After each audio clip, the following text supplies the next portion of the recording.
अब सर्दी ने दस्तक दे दी है, आपको भी महसूस हो पा रहा होगा। पिछले कुछ दिनों से ठंड का असर बढ़ता ही जा रहा है। क्षेत्र में सर्दी बढ़ने के साथ ही कूलर पंखे बंद हो गए हैं और सुबह और शाम को आमजन अब गर्म कपड़े से लिपटना शुरू कर दिए हैं। मौसम में बदलाव होने के चलते सुबह और रात के तापमान में गिरावट दर्ज की गई है। तापमान की बात करें तो तापमान में भी कमी रिकॉर्ड की गई है।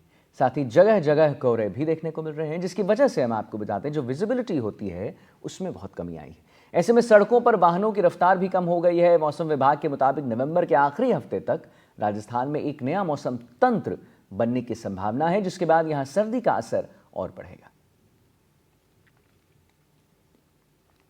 तो देखिए, जो तस्वीर आप देख रहे हैं वो साफ यही बयान कर रही है कि भाई अब सर्दी आ गई है, गर्म कपड़े निकाल लीजिए। प्रदेश में अब सर्दी ने दस्तक भी दे दी है। पिछले कुछ दिनों से ठंड का असर और बढ़ता जा रहा है। क्षेत्र में सर्दी बढ़ने के साथ ही कूलर पंखे सब बंद हो गए हैं। एसी तो बहुत पहले ही बंद हो गया था। सुबह और शाम को आमजन अब गर्म कपड़ों से लिपटना शुरू कर दिए हैं साहब। मौसम में बदलाव होने के चलते सुबह और रात के तापमान में गिरावट दर्ज की गई है। तापमान की अगर हम बात करें तो देखिए, तापमान में भी कमी रिकॉर्ड की गई है। साथ ही जगह जगह कोहरे भी देखने को मिल रहे हैं, जैसे हम आपको तस्वीर में भी दिखा पा रहे होंगे, जिसकी वजह से विजिबिलिटी भी बहुत कम हो गई है। ऐसे में सड़कों पर वाहनों की रफ्तार भी कम हो गई। ठीक है, तो हमारे साथ अब देखिए दो रिपोर्टर्स जुड़ गए हैं। गजेंद्र शेखावत हैं संवाददाता चुरू से और कुलदीप कुमार गोयल हैं संवाददाता श्री गंगानगर से।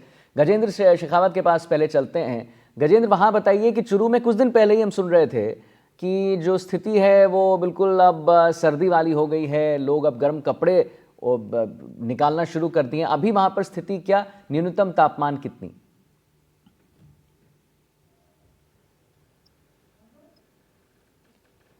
आप जरा अपना अनम्यूट कर लें गजेंद्र, आवाज नहीं आ रही। जी आवाज मिल पा रही मेरी? जी आ रही, बताएं गरीब।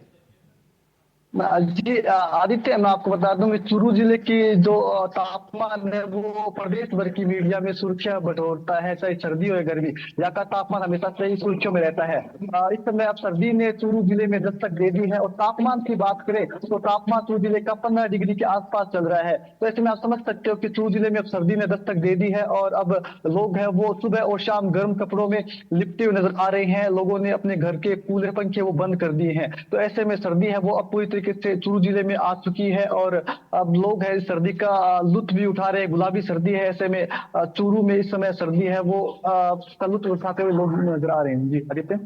जी, एक बार आपके पास आता हूं। कुलदीप कुमार गोयल भी हमारे साथ जुड़े हुए हैं, हमारे संवाददाता हैं श्री गंगानगर से, उनसे भी बात कर लें। कुलदीप, आपके पीछे मैं देख पा रहा हूं खूब सारा फॉग है।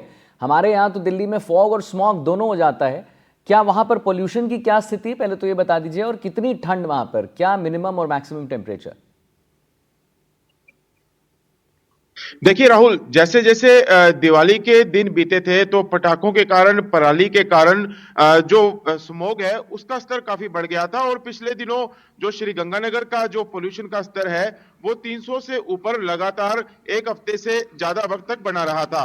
अब पिछले 2-3 दिनों के जो समय बीता है उसके अनुसार जो फॉग और स्मोग है वो दोनों मिक्स होकर वातावरण में फैल रहे हैं। जैसा आप मेरे पीछे तस्वीरों में देखेंगे तो जो फॉग और स्मोग है उसकी मात्रा पिछले 2 दिनों से बहुत ज्यादा होगी और विजिबिलिटी जो है वो काफी कम हो गई है।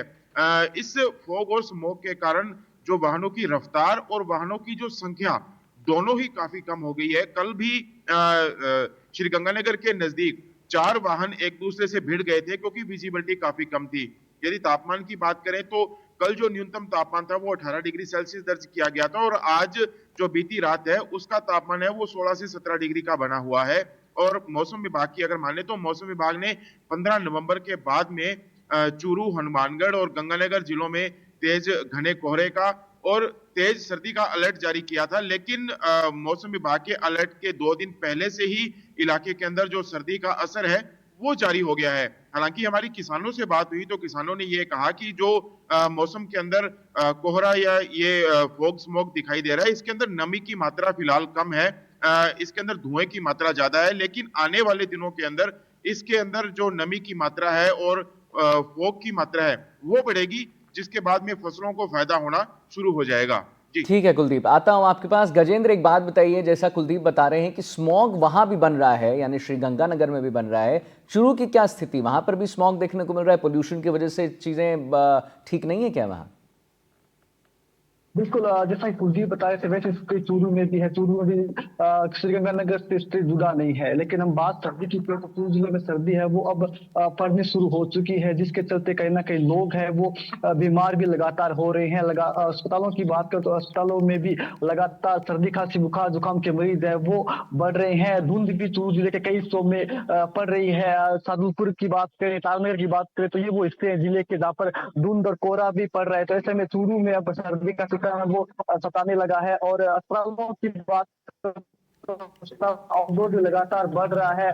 डॉक्टरों का कहना है कि इसी प्रकार की स्थिति है वो बनी रहेगी। और लोग हैं वो लापरवाही भी करें, क्योंकि रात के और दिन की तापमान की बात करें तो भारी अंतर है। जहाँ दिन का अधिकतम तापमान है वो 35 डिग्री के आसपास है, जबकि जिले का न्यूनतम तापमान की बात करें तो 15 डिग्री के आसपास है। तो ऐसे में लोग लापरवाही करें, जिसके चलते उन्हें अस्पतालों के अब चक्कर लगाने पड़ रहे हैं। मौसमी बीमारियां लगातार क्षेत्र में बढ़ रही है। और लगातार आउटडोर की बात करें तो अस्पतालों में तो आउटडोर पहले 1500 के आसपास रहा था, अब 2000 तक पहुंच चुका है। तो ऐसे में चूरू जिले में अब सर्दी है वो पड़नी शुरू हो चुकी है, और जिसका लोग है वो लुत्फ उठा रहे हैं, साथ में कुछ लापरवाही भी कर रहे हैं। उसी का नतीजा है कि वो अब अस्पतालों में कुछ चक्कर भी लगाने पड़ रहे हैं। जी चलिए ठीक है, बहुत बहुत धन्यवाद आपका गजेंद्र, और बहुत बहुत धन्यवाद आपका कुलदीप, महत्वपूर्ण जानकारी देने के लिए, और वहां पर क्या स्थिति है अभी उसके बारे में हमें बताने के लिए।